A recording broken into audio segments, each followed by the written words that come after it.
네, 코로나 4차 유행이 계속되고 있지만 건설 현장처럼 재택근무를 하고 싶어도 할 수 없는 곳들이 많죠. 요즘에 이런 곳에서 집단 감염이 이어지고 있습니다. 이 밖에도 실내 체육시설을 비롯한 수도권 곳곳에서 감염이 확산하면서 4차 유행이 좀처럼 꺾일 기미가 보이지 않고 있습니다. 현장에 나가 있는 취재기자 연결하겠습니다. 김혜린 기자. 네, 경기 화성시 건설 현장에 나와 있습니다. 네, 먼저 그곳 집단 감염 상황부터 알아볼까요?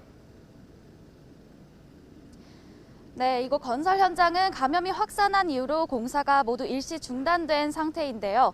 공사가 한창일 시간이지만 현장의 인부들은 거의 보이질 않습니다. 이곳에서 집단 감염이 시작된 건 지난 6일입니다. 근무자 6명이 양성 판정을 받은 뒤 접촉자를 대상으로 코로나19 검사를 진행했는데요. 사흘 동안 모두 27명이 확진 판정을 받았습니다. 종사자 25명, 가족 2명입니다. 방역수칙 위반은 확인되지 않았지만 더위를 식히는 휴식 공간 등 일부 공용 공간에서 감염이 확산한 것으로 보입니다.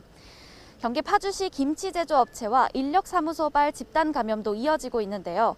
김치 제조업체에서는 지난 3일 직원 1명이 양성 판정을 받은 뒤 지금까지 모두 43명이 확진됐고요. 파주시 인력사무소에서는 지난달 31일부터 외국인 일용직 근로자들을 중심으로 집단 감염이 번지고 있습니다. 현재까지 파악된 관련 확진자는 42명에 달합니다. 이처럼 건설 현장, 식품업체, 인력사무소 등 재택이 어려운 직장에서 집단 감염이 이어지고 있습니다. YTN이 지난 한 달 동안 서울 시내 감염 사례를 분석한 결과 집단 감염 발병지 1위는 직장이었습니다. 방역당국은 제조업 등을 제외한 사업장에 전 직원 30% 재택근무를 권고하고 있는데요. 재택근무가 어려운 직종은 이러한 권고를 따르기 어려운 현실이어서 방역 부담이 종사자에게 떠넘겨진다는 지적이 나옵니다. 네, 직장뿐만 아니라 다중이용시설 곳곳에서도 집단 감염이 계속되고 있죠. 네, 그렇습니다. 먼저 실내 체육시설을 중심으로 한 집단 감염이 끊이질 않고 있습니다.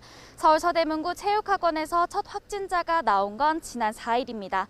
원생, 종사자, 지인 등이 양성 판정을 받으면서 누적 확진자는 26명으로 늘었습니다. 경기 양주시 헬스장에서 어학원으로 이어진 집단 감염 관련 확진자는 115명에 달합니다. 경기 서부기업 운동시설에서는 지금까지 34명이 확진됐습니다. 노량진 수산시장에서도 석 달 만에 집단 감염이 다시 발생했는데요. 지난 3일 종사자 1명이 첫 확진 판정을 받은 뒤 종사자와 가족을 포함해 지금까지 모두 23명이 감염됐습니다. 확진자가 나온 지하작업장 등 일부 시설은 현재 폐쇄된 상태입니다. 지금까지 경기 화성시 건설 현장에서 YTN 김혜린입니다.